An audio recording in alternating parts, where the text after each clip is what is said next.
Hey there, so we've got a video here. I'm just going to show you how to work the increases and decreases of the mesh stitch when you're working up the Woodside Vest, or maybe any other patterns that I come up with later on. But also in this one, I'm going to show you how the trim is worked as well. So to start off, I've got 6 rows of mesh stitch here on my chain, and you'll see that in the Woodside Vest, we do increases at the beginning and end of each rows, and then we have decreases that don't always have that at the beginning and end, but at some point within it. So I've got my last chain 1 from my last row there. I'm going to show you how to do when we have to do 2 increases and then also just the 1 on its own. So when we're doing 2 increases, you're going to work your first sort of mesh stitch, so your single crochet plus chain as you would normally. For the second part of it, to make it the increase, you're going into that same stitch again, and you're doing the same sequence of a single crochet plus chain. So this is where I'm trying to explain how you're doing it to do 2 in a row. So you did your first one there, and then in the second stitch, you'll have your first one, and going back into that same stitch is where you place the increase.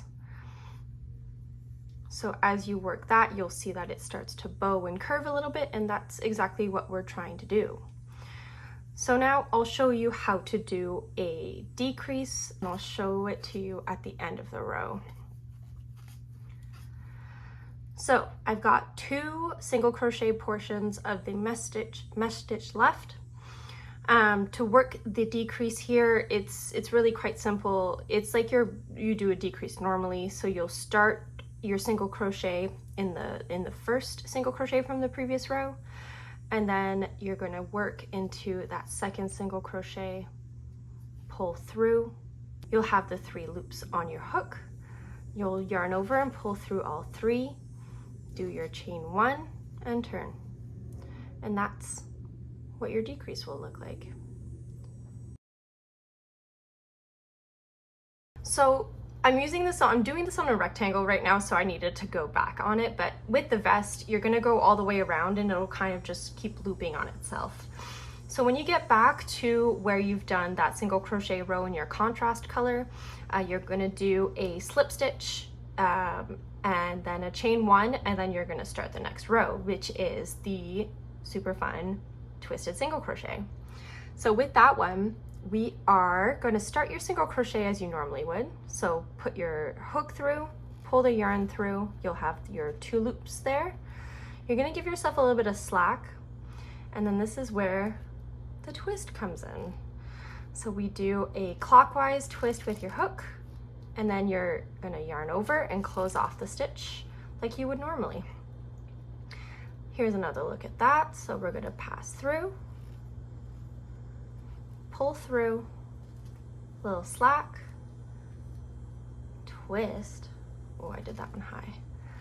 Twist, yarn over, pull through. You're going to keep going like that all the way down and around your edges.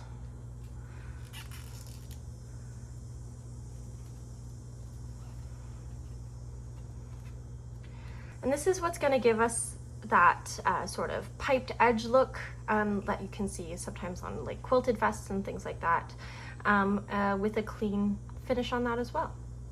Let me know if you have any questions. Feel free to leave them down in the comments below, or feel free to message me on Instagram if you'd like. Thank you.